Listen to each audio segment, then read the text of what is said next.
ನೋಡಿ ರೂಮ್ ಇವತ್ತು ನನಗೆ ಅಲ್ಲೆಲ್ಲ ಹತ್ತಕ್ಕಾಗಲ್ಲ ಗೈಸ್, ಬ್ಯಾಕ್ ಪೇನು. ನಮ್ಮ ಯಜಮಾನ್ರು ನೀನೇ ಮಾಡ್ಕೊ ಅಂತಾರೆ.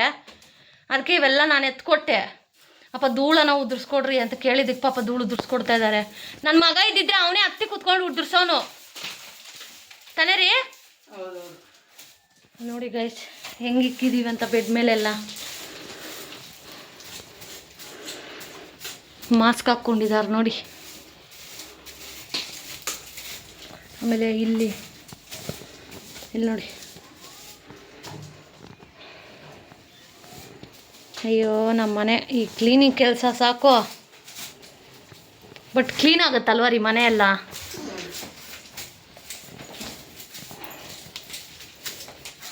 ನಿಧಾನ.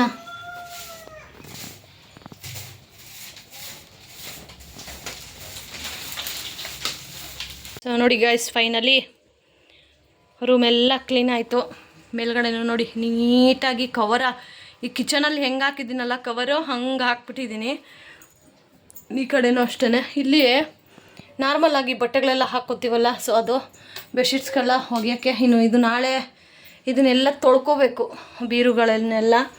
ಇನ್ನು ಪರ್ಯಂತದ್ದು ಕಂಪ್ಲೀಟ್ ಆಟ ಸಾಮಾನು ಎಲ್ಲ ನಾವು ಇದಕ್ಕೆ ಹಾಕ್ಬಿಟ್ವಿ, ತೂಕಕ್ಕೆ. ಅಂದರೆ ಮೇಲ್ಗಡೆ ಮೂಟೆ ಕಟ್ಟ ಹಾಕ್ಬಿಟ್ವಿ. ಇನ್ನೇನೋ ಒಂದು ದೊಡ್ಡವನಾದರೆ ಏನು ಆಟ ಆಡ್ತಾನೆ ಅಂತ. ಈಗ ಇದಕ್ಕೆ ಬೆಡ್ಶೀಟ್ ಒಂದು ಹಾಕಿದ್ರೆ ರೂಮ್ ಅಂತೂ ಕ್ಲೀನ್ ಆಯಿತು. ಆಮೇಲೆ ನೆಲ ಎಲ್ಲ ನೀಟಾಗಿ ಒರೆಸಿದ್ದೂ ಆಗೋಯ್ತು ಗೈಸ್. ನೋಡಿ ಪೀರಿಯಡ್ಸ್ ಟೈಮಲ್ಲೂ ನಮಗೆ ರೆಸ್ಟ್ ಅನ್ನೋದು ಇರೋದಿಲ್ಲ. ಯಾರೂ ಮಾಡಬೇಕು ಅಂತ ಹೇಳಲ್ಲ, ಬಟ್ ಸ್ಟಿಲ್ ಜವಾಬ್ದಾರಿಗಳು. ಇನ್ನು ನೆಕ್ಸ್ಟ್ ವೀಕು ಸ್ವಲ್ಪ ಆಚೆ ಎಲ್ಲ ತುಂಬ ಕೆಲಸಗಳಿದೆ, ಅಂದರೆ ತುಂಬ ಕಮಿಟ್ಮೆಂಟ್ಗಳೆಲ್ಲ. ಸೊ ಅಲ್ಲಿಗೆಲ್ಲ ಓಡಾಡಬೇಕಂದ್ರೆ ನಾನು ಮನೆ ಕ್ಲೀನಿಂಗ್ ಅಂತೂ ಮುಗಿಸ್ಕೋಬೇಕಾಗಿತ್ತು. ಆ್ಯಕ್ಚುಲಿ ಶಿವರಾತ್ರಿ ಹಬ್ಬಕ್ಕೆ ಮಾಡಬೇಕಾಗಿತ್ತು, ಯಾಕಂದರೆ ಶಿವರಾತ್ರಿ ಹಬ್ಬ ವರ್ಷದ ಸಂಕ್ರಾಂತಿ ಹಬ್ಬ ಆದಮೇಲೆ ಮೊದಲನೇ ಹಬ್ಬ ನಮಗೆ, ಈಶ್ವರನ ಮಹಾದೇವನ ಹಬ್ಬ. ಸೊ ಅವತ್ತೇ ಕ್ಲೀನ್ ಮಾಡಬೇಕಿತ್ತು, ಬಟ್ ಸ್ಟಿಲ್ ಕ್ಲೀನಿಂಗ್ ಎಲ್ಲ ಆಗಲಿಲ್ಲ. ಅದಕ್ಕೆ ಸರಿ ಇನ್ನೊಂದು 15 ಡೇಸ್ ಅಷ್ಟೊತ್ತಿಗೆಲ್ಲ ಮಾಡ್ಕೊಬಿಡೋಣ ಅಂತ ಹೇಳಿ ಆಗಿಂದನೂ ನಮ್ಮ ಹಿರಿಯರೆಲ್ಲ ಹಾಗೆ ಅಲ್ವ ಗೈಸ್ ಮಾಡ್ತಾಯಿದ್ದಿದ್ದು. ಇನ್ನು ಇಲ್ಲಿ ಎಲ್ಲ ಇದನ್ನು ಜೋಡಿಸ್ಕೋಬೇಕು. ನೋಡಿ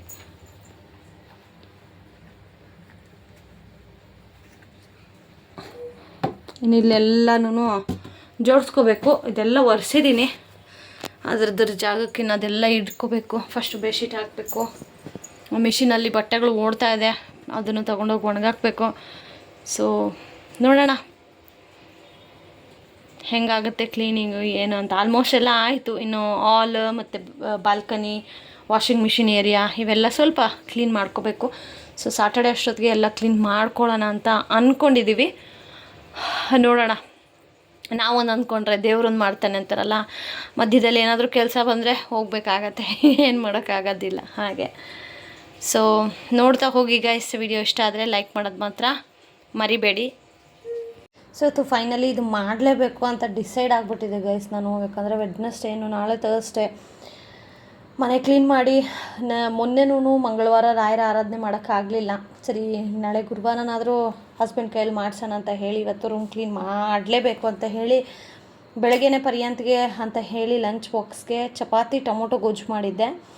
ಬಟ್ ಬೀಟ್ರೋಟ್ ಪಲ್ಯ ಬೆಳಗ್ಗೆನೇ ಮಾಡೋಕ್ಕಾಗಿರಲಿಲ್ಲ. ಆಮೇಲೆ ಅವನು ತಿನ್ನೋದಿಲ್ಲ ಮನೇಲಿ, ನಾನು ತಿನ್ಸಿದ್ರೇ ಬೀಟ್ರೋಟ್ ತಿನ್ನೋದು. ಇನ್ನು ಸ್ಕೂಲಿಗೆ ಕಳಿಸಿದ್ದೀನಿ ಅಂತಂದರೆ ಖಂಡಿತವಾಗ್ಲೂ ಖಾಲಿ ಆಗೋಲ್ಲ ಅಂತ ಒಂದು ನಂಬಿಕೆ ಇತ್ತು. ಅದಕ್ಕೆ ಅಂದರೆ ಹಸ್ಬೆಂಡ್ಗೆ ನನಗೆ ಒಂದು 10 o'clock ಹಂಗೆ ಬ್ರೇಕ್ಫಾಸ್ಟ್ ಮಾಡ್ತೀವಲ್ಲ, ಸೊ ಆ ಟೈಮ್ಗೆ ಬೀಟ್ರೋಟ್ ಪಲ್ಯ ಮಾಡ್ಕೊಳ್ಳೋಣ. ಹೇಗಿದ್ರು ಈವ್ನಿಂಗ್ ಬರ್ತಾನಲ್ಲ, ಆಗ ಚಪಾತಿ ಜೊತೆಗೆ ನೋಡಿ ಟೊಮೊಟೊ ಗೊಜ್ಜು ಸ್ವಲ್ಪ ಜಾಸ್ತಿ ಏನೂ ಮಾಡಿರಲಿಲ್ಲ, ಕಡಿಮೆ ಕ್ವಾಂಟಿಟಿಯಲ್ಲಿ ಮಾಡಿದ್ದೆ. ಬಿಕಾಸ್ ಈ ಕ್ಲೀನಿಂಗ್ ಅನ್ನೋ ಟೈಮಲ್ಲಿ ಅಡುಗೆ ಒಂದು ರಾಶಿ ಮಾಡಿ ಇಟ್ಬಿಟ್ಟು ಮತ್ತೆ ಅದನ್ನು ತಿನ್ನಬೇಕಂದ್ರೆ ಯಾಕೋ ಆಗ್ತಾಯಿಲ್ಲ.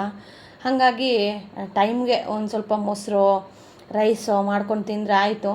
ಆ್ಯಂಡ್ ಈಗ ನಾವು ಬ್ರೇಕ್ಫಾಸ್ಟ್ ಮಾಡ್ತಾಯಿದ್ದೀವಿ. ಪಾಪ ನಮ್ಮ ಯಜಮಾನ್ರು ಮತ್ತು ಆಫೀಸ್ಗೂ ಹೋಗಬೇಕು. ಆ್ಯಂಡ್ ಬೆಳಗ್ಗೆ ಎದ್ದಾಗಿಂದನೂ ಬರೀ ಕ್ಲೀನಿಂಗ್ ಥರನೇ ಆಗೋಯ್ತು. ಆ್ಯಕ್ಚುಲಿ ನಮ್ಮ ಹಿರಿಯರು ಸುಮ್ಮನೆ ಏನೂ ಮಾಡಿರೋದಿಲ್ಲ ಗೈಸ್. ಕ್ಲೀನಿಂಗ್ ಅಂತ ಬೇಸಿಗೆಲೇ ಯಾಕೆ ಇಡ್ತಾರೆ ಅಂತಂದ್ರೂ ಸಹ ಈಗ ಧೂಳು ಜಾಸ್ತಿ. ಸಮ್ಮರ್ ಇನ್ನೇನು 1 month ಇದೆ. ಸೊ ಸಮ್ಮರ್ ಶುರುವಾಗುತ್ತೆ, ಸಮ್ಮರ್ ಹಾಲಿಡೇ ಶುರುವಾಗುತ್ತೆ. ಎಲ್ಲಿ ನೋಡಿದ್ರೂ ಧೂಳು. ಸೊ ಹಾಗಾಗಿ ಕ್ಲೀನಿಂಗ್ ಇಟ್ಸ್ ಮೋಸ್ಟ್ ಇಂಪಾರ್ಟೆಂಟ್. ಇನ್ನು ವರ್ಷ ಪೂರ್ತಿ ಹೇಗಿರುತ್ತೋ ಗೊತ್ತಿಲ್ಲ, ಬಟ್ ಬೇಸಿಗೆಲ್ಲಾದರೂ ಕ್ಲೀನ್ ಮಾಡ್ಕೊಳ್ಳಿ ಮನೇನ ಅಂತ ನಮ್ಮ ಹಿರಿಯರ ಮೈಂಡು ಗೈಸ್. ಇನ್ನು ಮಧ್ಯಾಹ್ನ ಬೆಂಡೆಕಾಯಿ ಸಾಂಬಾರು ಮಾಡೋಣ ಅಂತ ಅಂದ್ಕೊಂಡೆ. ಬಟ್ ಬೆಂಡೆಕಾಯಿ ಸಾಂಬಾರು ಮಾಡಿದ್ರೆ ರಾತ್ರಿಗೆ ಸಾಕಾಗಲ್ಲ ಅಂದ್ಬಿಟ್ಟು ನಾನೇನು ಮಾಡಿದೆ, ಮಧ್ಯಾಹ್ನ ಚಟ್ನಿ ಮಾಡಿದ್ದೆ. ಚಪಾತಿ ಸ್ವಲ್ಪ ಇತ್ತು, ಸೊ ಅದ್ರ ಜೊತೆಗೆ ತೆಂಗಿನಕಾಯಿ ಎಲ್ಲ ಹಾಕಿ ಚಟ್ನಿ ಮಾಡಿದ್ದೆ. ಆಮೇಲೆ ನೆನ್ನೆದು ಬೇಳೆ ಸಾಂಬಾರಿತ್ತು. ನನಗೆ ಬೇಳೆ ಸಾಂಬಾರು ಆವತ್ತಿನ ದಿನಕ್ಕಿಂತ ನೆಕ್ಸ್ಟ್ ಡೇ ಅದಕ್ಕೆ ತುಪ್ಪ ಹಾಕ್ಕೊಂಡು ಬೇಳೆ ಸಾರು ತಿಂದರೆ ತುಂಬ ಚೆನ್ನಾಗಿರುತ್ತೆ. ಸೊ ನನ್ನ ಮಗನಿಗೆ ಚಟ್ನಿ ಮತ್ತು ಸ್ವಲ್ಪ ಅನ್ನ ಹಾಕಿ ಅವನಿಗೆ ಊಟಕ್ಕೆ ಕೊಟ್ಟೆ. ಚಪಾತಿ ಬೇಡವೇ ಬೇಡ ಅಂತ ಕೂತ್ಕೊಂಡ. ಸರಿ ಆಯಿತು ಅಂತ ಹೇಳಿ ಅವನಿಗೆ ಚಟ್ನಿ ಮತ್ತು ರೈಸ್ ಹಾಕ್ಕೊಟ್ಟೆ, ಅದ್ರ ಜೊತೆ ಪಲ್ಯನೂ ಹಾಕ್ಕೊಟ್ಟೆ. ಈಗ ನಾನಿಲ್ಲಿ ಊಟ ಮಾಡ್ತಾಯಿದ್ದೀನಿ ಗೈಸ್. ಊಟಕ್ಕೂ ತುಂಬ ಗ್ಯಾಪ್ ಇರುತ್ತೆ, ಬಟ್ ನಾನು ಅದು ಮಿಡಲಲ್ಲಿ ಯಾವುದು ವಿಡಿಯೋ ಮಾಡಲಿಲ್ಲ. ಬಿಕಾಸ್ ಕ್ಲೀನಿಂಗ್ ಅಂದರೆ ಗೊತ್ತಲ್ಲ ನಿಮಗೇನೆ ಹೆಂಗಿರುತ್ತೆ ಅಂತ. ಆ್ಯಂಡ್ ಇನ್ನು ಎಲ್ಲ ಆಲ್ಮೋಸ್ಟ್ ಕ್ಲೀನ್ ಆಗೋಷ್ಟೊತ್ತಿಗೆ ರಾತ್ರಿ ಒಂದು 6:30 ಮೇಲೇ ಆಯಿತು. ಪರ್ಯಂತ್ಗೆ ಇವಾಗ ಈವೆಂಟ್ ಬೇರೆ ಇದೆ, ಸೊ ನಾನು ಅದಕ್ಕೂ ಪ್ರಿಪೇರ್ ಮಾಡಬೇಕಿತ್ತು. ಸೊ ಅದು ಮೀನ್ವೈಲ್ ಮಾಡಿಕೊಡ್ತಾ ಇನ್ನು ರಾತ್ರಿ ಅಡುಗೆಗೆ ಅಂತ ಹೇಳಿ ಬೆಂಡೆಕಾಯಿ ಸಾಂಬಾರು ಮಾಡಿ ಚಟ್ನಿ ಸ್ವಲ್ಪ ಇತ್ತು. ಸೊ ಸ್ವಲ್ಪನೇ ಮಾಡಿಕೊಂಡೆ, ಬೆಂಡೆಕಾಯಿ ಸ್ವಲ್ಪನೇ ಇದ್ದಿದ್ದು, ಹಾಗಾಗಿನೇ ಮಧ್ಯಾಹ್ನ ಚಟ್ನಿ ಮಾಡಿದ್ದಿದ್ದು. ಸೊ ಚಟ್ನಿ ಆ್ಯಂಡ್ ಬೆಂಡೆಕಾಯಿ ಸಾಂಬಾರು ರಾತ್ರಿಗೆ ಸರಿ ಹೋಗುತ್ತೆ ಅಂತ ಅಂದ್ಕೊಂಡು ಆಮೇಲೆ ಬೆಂಡೆಕಾಯಿ ಸಾಂಬಾರು ಮತ್ತು ಮುದ್ದೆ ಎಲ್ಲ ಊಟ ಮಾಡಿ ಇನ್ನೂ ಮಲಗಿದ್ದೆ ಕೆಲಸ. ಆ್ಯಂಡ್ ಈಗ ತಮ್ನೇಲಲ್ಲಿ ನಿಮಗೆ ನೋಡಿರ್ತೀರ, ಸೊ ಅದ್ರ ಬಗ್ಗೆ ಹೇಳ್ತೀನಿ ಬನ್ನಿ. ನೆನ್ನೆ ಒಂದು ವಿಡಿಯೋ ಹಾಕಿದ್ದೆ, ಅದಕ್ಕೆ ಇವರೊಬ್ಬರು ಕಮೆಂಟ್ ಹಾಕಿದ್ದಾರೆ, ಕಣ್ಣಲ್ಲಿ ನೀರೇ ಬರ್ತಾಯಿಲ್ಲ ಅಂತಂದ್ರು ಡವ್ ಮಾಡಬೇಡ, ಸಮಥಿಂಗ್ ನೀವು ಓದ್ಕೊಳ್ಳಿ ಅಲ್ಲಿ. ಇವಳು ಹೆಂಗೆ ಅಂತಂದರೆ Harshita, may be Harshita N ಅಂತ. ಇವಮ್ಮ ಹುಡುಗಿ ಅಂತ ಅನಿಸುತ್ತೆ ನನಗೆ. ಮೋಸ್ಟ್ಲಿ ಇವರು ಪೀರಿಯಡ್ಸ್ ಆಗೋದಿಲ್ಲ. ಆಮೇಲೆ ಇವರೆಲ್ಲ ಮಂಗಳ ಗ್ರಹ ಅಥವಾ ಮಾರ್ಸಿಂದ ಇಳಿದಂಥವ್ರು. ಇವರಿಗೆಲ್ಲ ನಾರ್ಮಲ್ ಹೆಣ್ಮಕ್ಳದ್ದು ಕಷ್ಟ ಏನು, ಅವರ ಒಂದು ಎಫರ್ಟ್ ಏನು ಅಂತ ಅರ್ಥ ಆಗೋದಿಲ್ಲ. ಮೋಸ್ಟ್ಲಿ ಇವ್ರ ಮನೇಲೂ ಹಾಗೇನೆ ಟ್ರೀಟ್ ಮಾಡಬಹುದು. ಬಟ್ ನಮಗೆ ಹೆಣ್ಮಕ್ಳು ಅಂತಂದರೆ ತುಂಬ ಗೌರವ ಇದೆ. ಇವರು ಇದಕ್ಕೂ ಮುಂಚೆ ತುಂಬ ಕಮೆಂಟ್ಗಳನ್ನು ಮಾಡಿದ್ದಾರೆ. ನನ್ನ ಕಮೆಂಟ್ನೇ ಒಂದು ವಿಡಿಯೋ ಮಾಡಿ ಅಂತಲೂ ಸಹ ನಾನು ಅದನ್ನು ಆ್ಯಡ್ ಮಾಡ್ತೀನಿ, ನೋಡಿ ನೀವು ಇವರು ಎಷ್ಟು ಕಮೆಂಟ್ ಮಾಡಿದ್ದಾರೆ, ಎಷ್ಟು ಹಾರ್ಟ್ಗಳನ್ನು ನನ್ನ ಕಡೆಯಿಂದ ತೊಗೊಂಡಿದ್ದಾರೆ ಅಂತ ಹೇಳಿ. ನಾನು ಯೂಶ್ವಲಿ ಒಂದು ಬ್ಯಾಡ್ ಕಮೆಂಟ್ ಬಂತು ಅಂದರೆ ಅವ್ರನ್ನ ಬ್ಲಾಕ್ ಮಾಡೋದಿಲ್ಲ. ಅಂದರೆ ಒಂದು ಸತಿ ನೋಡ್ತಾರೆ, ಮೇ ಬಿ ಅವ್ರಿಗೆ ಆ ಟಾಪಿಕ್ ಇಷ್ಟ ಆಗದೆ ಇರ್ಬೋದು, ಅದಾದಮೇಲೆ ಇಷ್ಟ ಆಗಬಹುದು, ನಾನು ಬ್ಲಾಕ್ ಮಾಡೋಕ್ಕೆ ಹೋಗೋದಿಲ್ಲ. ಇವ್ರನ್ನೂ ಅದೇ ಥರ ತುಂಬ ನೋಡಿದೆ ನಾನು. ಬಟ್ ನೆನ್ನೆ ಇವ್ರು ಹಾಕಿರೋ ಕಮೆಂಟ್ ಇದೆಯಲ್ಲ, ಕಣ್ಣಲ್ಲಿ ನೀರೇ ಬರ್ತಾಯಿಲ್ಲ, ಆದರೂ ಡವ್ ಮಾಡ್ತೀಯಾ, ಇವೆಲ್ಲನೂ ಹೆಣ್ಣು ಅಂದರೆ ಅವರ ಡಿ ಪಿ ನೋಡಿದ್ರೆ ಬ್ಲ್ಯಾಂಕ್ ಡೋಂಟ್ ನೋ ಅಂತ ಬೇರೆ ಇದೆ. ಅವ್ರಿಗೆ ಅವ್ರು ಯಾರು ಅಂತ ಗೊತ್ತಿಲ್ಲ, ಬಟ್ ಹೆಸರು ಹರ್ಷಿತಾ ಅಂತ ಇದೆ. ಇಲ್ಲಿ ನೋಡ್ಬೋದು ನೀವು, ಇಲ್ಲಿ ಡೋಂಟ್ ನೋ ಅಂತ ಇವರೆಷ್ಟು ಕಮೆಂಟ್ ಮಾಡಿದ್ದಾರೆ. ಸೊ ಅದನ್ನು ನೀವು ಝೂಮ್ ಮಾಡಿ ನೋಡಿ. ನಂದು ಈ ಥರ ಕಮೆಂಟ್ಗೆ ಒಂದು ವೀಡಿಯೋ ಮಾಡಿ ಅಂತ. ಮೋಸ್ಟ್ಲಿ ಇವರಿಗೆ ನನ್ನ ಕೈಯಲ್ಲಿ ಬೈಸ್ಕೊಂಡು ವಿಡಿಯೋ ಮಾಡಿಸ್ಕೋಬೇಕಂತ ಮೋಸ್ಟ್ಲಿ ತುಂಬ ಆಸೆ ಅನಿಸುತ್ತೆ. ಅದಕ್ಕೇ ಪದೇ ಕಮೆಂಟ್ ಹಾಕ್ತಾಯಿದ್ರು. ಬಟ್ ನನಗೆ ಯಾವುದೂ ಅಷ್ಟು ಹರ್ಟ್ ಆಗಿರಲಿಲ್ಲ. ನೆನ್ನೆ ಹಾಕಿರೋ ಕಮೆಂಟ್ ಲಿಟ್ರಲಿ ನಂಗೆ ಕೋಪ ಬಂತು. ಮೋಸ್ಟ್ಲಿ ಇವರೆಲ್ಲ ಹೆಣ್ಣು ಒಂದು ಕುಲಕ್ಕೆ ಸೂಟ್ ಆಗಲ್ಲ ಅಂತ ಅನ್ಕೋತೀನಿ. ಯಾಕಂದರೆ ಯಾವುದೋ ಒಂದು ಹೆಣ್ಣು ನೋವು ಪಡ್ತಾ ಇದೆ, ಕಣ್ಣಲ್ಲಿ ನೀರು ಬಂದ್ರೇ ಕಣ್ಣೀರು ಬರುತ್ತಾ? ಯಾಕೆ ಮನ್ಸು ಅನ್ನೋದು ಇರೋದಿಲ್ವಾ? ಯಾಕಂತಂದರೆ ಇವರೆಲ್ಲ ಪೀರಿಯಡ್ಸ್ ಆಗೋದಿಲ್ಲ. ಇವ್ರ ಮನೆಗಳಲ್ಲೂ ಮೋಸ್ಟ್ಲಿ ಹಾಗೇ ಕೇರ್ಲೆಸ್ ಆಗಿ ನೋಡ್ಕೋಬಹುದು ಮೇ ಬಿ. ಅದಕ್ಕೇ ಹಿಂಗೆಲ್ಲ ಕಮೆಂಟ್ ಮಾಡ್ತಾರೆ.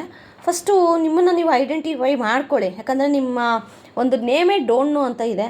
ಸೊ ನಿಮಗೆ ನೀವು ಯಾರು ಅಂತ ಗೊತ್ತಿಲ್ಲ, ನನಗೂ ಪ್ರಪಂಚಕ್ಕೆ ನೀವು ಯಾರು ಅಂತ ತಿಳಿಸೋ ಅವಶ್ಯಕತೆ ನನಗಿಲ್ಲ. ನೀವು ಮಾಡಿರೋ ಕಮೆಂಟನ್ನು ಪಿನ್ ಮಾಡಿದ್ದೀನಿ. ನೆಕ್ಸ್ಟ್ ಟೈಮ್ ಕಮೆಂಟ್ ಮಾಡೋಕ್ಕೆ ಮುಂಚೆ ಒಳ್ಳೆ ಕಮೆಂಟ್ ಮಾಡಿ, ಓ ಅಕ್ಕ ಹೌದಾ ಸೂಪರ್ ಅಕ್ಕ, ಆ ಥರ ಕಮೆಂಟ್ ಮಾಡಿ, ಖುಷಿಯಾಗುತ್ತೆ. ಯಾಕೆ ನೀವು ಒಬ್ಬರು ಹೆಣ್ಣಲ್ವಾ, ನಿಮಗೂ ಈ ಥರ ಒಂದು ಫೇಸ್ ಬಂದಿರುತ್ತಲ್ಲ. ಹಾಗಿದ್ರೆ ಮೇ ಬಿ ಹರ್ಷಿತಾ ಅನ್ನೋರು ಜೀವನದಲ್ಲಿ ಯಾವಾಗೂ ಹತ್ತೇ ಇಲ್ಲ ಗೈಸ್. ಅವ್ರ ಅತ್ತಾಗೂ ಅವ್ರ ಮನೇಲಿ ಅವ್ರ ಮನೆಯವ್ರು ಯಾರೋ ಹಿಂಗೆ ಹೇಳಿರಬೇಕು, ಒಬ್ಬರು ಏನು ನಾಟಕ ಮಾಡ್ತೀಯ ನೀನು, ಅಳೋದೇನು ಇಲ್ಲ. ಅದಕ್ಕೆ ಅವರು ಪಾಪ ಬೇರೆಯವ್ರಿಗೂ ಹಾಗೇ ಟ್ರೀಟ್ ಮಾಡ್ತಾರೆ ಅಲ್ವಾ. ಸೊ ಕಮೆಂಟ್ಗಳನ್ನು ನಾನು ಇನ್ಮೇಲೆ ನಾನು ಹೇಳಿದ್ದೀನಿ ಮುಂಚೆನೂ, ಈ ಥರ ಕಮೆಂಟ್ ಬಂದರೆ ನಾನು ಪಿನ್ ಮಾಡಿ ಹಾಕ್ತೀನಿ ಅಂತ. ಸೊ ಹಾಕಿದ್ದೀನಿ. ಇನ್ನು ನಿಮಗೆ ನೆಕ್ಸ್ಟು ಕಮೆಂಟ್ ಮಾಡಬೇಕಾ ಬೇಡವಾ ಅನ್ನೋದು ನಿಮ್ಮ ಒಂದು ಇಚ್ಛೆಗೆ ಬಿಟ್ಟಿದ್ದು. ನಿಮ್ಮಂಥವರು ಒಳ್ಳೆ ಕಮೆಂಟ್ ಮಾಡಿದಾಗ ಚೇಂಜ್ ಆಗ್ತಿರೋಗುತ್ತೆ, ಅದು ಖುಷಿಯಾಗುತ್ತೆ. ಇದೇ ಥರ ಇರ್ತೀವಿ ನಾವು, ನಂದು ಒಂದು ಕಮೆಂಟಿಗೆ ವಿಡಿಯೋ ಮಾಡಿ ಅಂತ ಹೇಳೋದಿದೆಯಲ್ಲ, ನಿಮ್ಮ ಎಂಥ ವಿಕೃತ ಮನಸ್ಥಿತಿ ಅನ್ನೋದು ಗೊತ್ತಾಗುತ್ತೆ ಅಷ್ಟೇನೆ. ಸೊ ಗೈಸ್, ಇದಾದಮೇಲೆ ನಾನು ಯಾವುದೂ ವಿಡಿಯೋ ಮಾಡಲಿಲ್ಲ. ಯಾಕಂದರೆ ಇವ್ರಿಗೆ ಒಂದು ಸ್ಪೆಷಲ್ ವಿಡಿಯೋ ಮಾಡಬೇಕಿತ್ತಲ್ಲ, ಹಾಗಾಗಿ ಇದನ್ನು ಒಂದು ವಿಡಿಯೋದಲ್ಲಿ ಆ್ಯಡ್ ಮಾಡಿ ಮಾಡ್ತಾಯಿದ್ದೀನಿ. ಸೊ ಇದಾಗಿತ್ತು ಇವತ್ತಿನ ವಿಡಿಯೋ. ಸೊ ಹೋಪ್ ನಿಮ್ಗೆ ಇಷ್ಟ ಆಗಿದೆ ಅಂತ ಹೇಳಿ ಅನ್ಕೋತೀನಿ. ನೆಕ್ಸ್ಟ್ ವಿಡಿಯೋದಲ್ಲಿ ಸಿಗೋಣ. ಅಲ್ಲಿವರೆಗೂ ಮಿಸ್ ಮಾಡ್ತಾ ಇರಿ. Lots of love.